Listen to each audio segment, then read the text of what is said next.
Teman-teman, apa yang terjadi jika investasi kita di produk reksadana dan ternyata si manajer investasi yang kita pilih itu atau yang kita percaya dia mengalami kebangkrutan atau mengalami suatu masalah tertentu ya.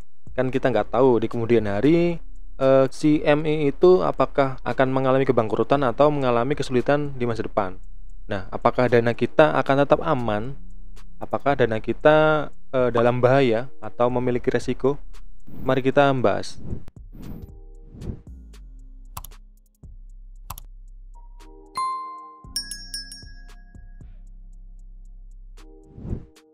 Nah, teman-teman, di sini saya udah di webnya Bibit dan webnya Bareksa. Di sini ada dua referensi ya di sini yang saya pakai.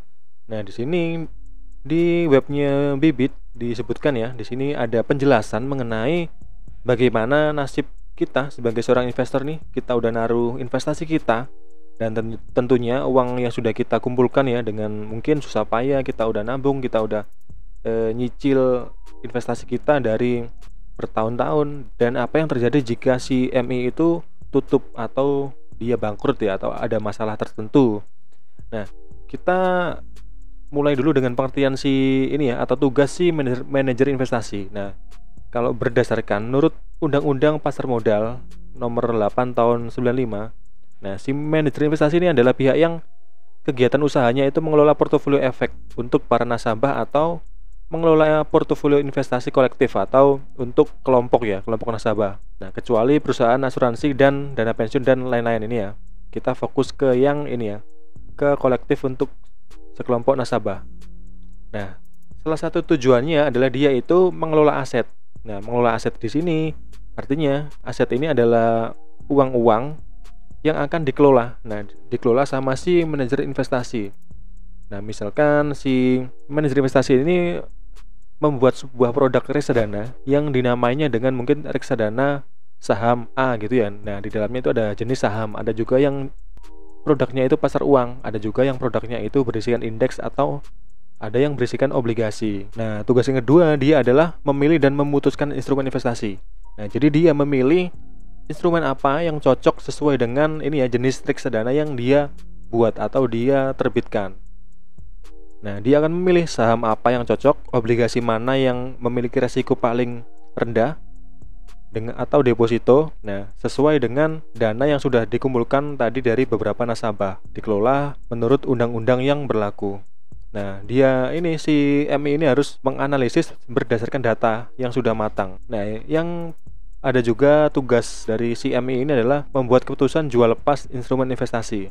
Nah, di sini disebutkan ya, ada juga melaporkan hasil investasi. Nah, jadi kan si MI ini harus dia melaporkan secara berkala kepada kita para investor dan tentunya para regulator seperti OJK dan lain-lain. Nah, jadi si MI ini harus diawasi secara ketat ya. Dia diawasi setiap ada transaksi dia harus melaporkan ke pihak yang berwenang atau di sini adalah OJK ya.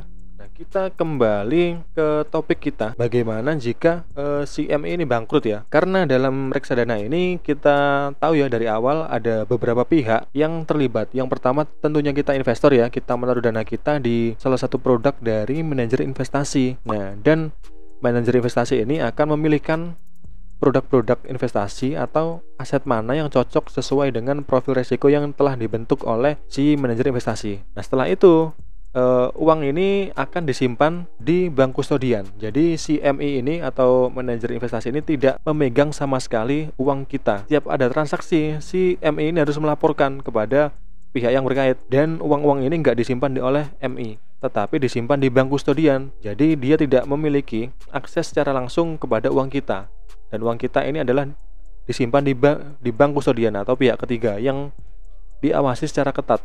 Nah, di sini disebutkan ya, secara sederhana, kewajiban MI ini adalah melakukan pengelolaan dana. Atas pengelolaan tersebut, perusahaan diperbolehkan mengutip biaya pengelolaan atau management fee. Di situ ada ya, management fee dari setiap manajer investasi, atau kalau di Bibit aplikasinya namanya itu expense ratio, sama aja. Nah, sehingga jika si MI ini bangkrut, di sini biasanya akan ada dua opsi. Nah, opsi biasanya ini yang diambil adalah yang pertama ya, yaitu membubarkan si reksadana. Jadi nanti si aset-aset yang telah dimiliki oleh si yang dikelola oleh si MI ini akan dijual, seluruhnya aset-asetnya akan dijual dan dikembalikan ke investor masing-masing. Dalam hal ini kita sebagai investor atau pemegang unit penyertaan. Nah, semuanya ini akan dijual atau dilikuidasi.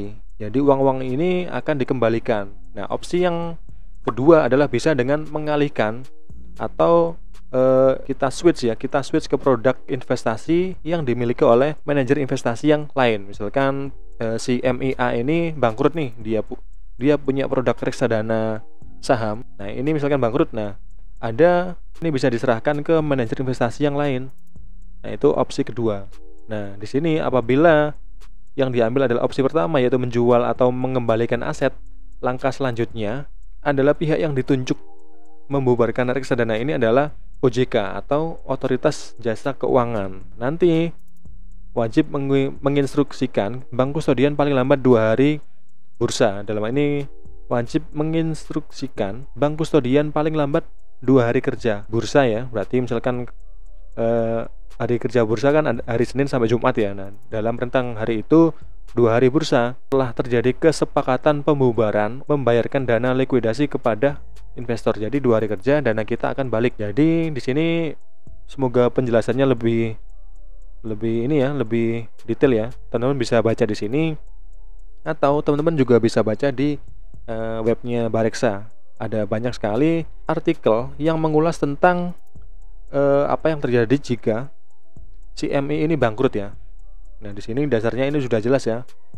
Di Undang-Undang Pasar Modal. Di sini sudah terstate ada banyak pasal yang mengatur tentang si reksadana ini. Nah, jadi kamu tidak perlu khawatir ya.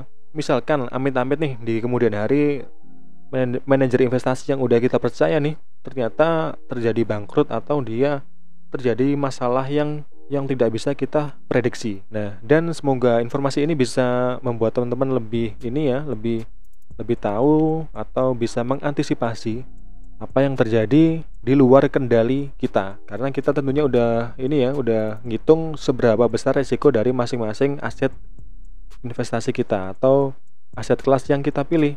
Nah, pasti ada resiko.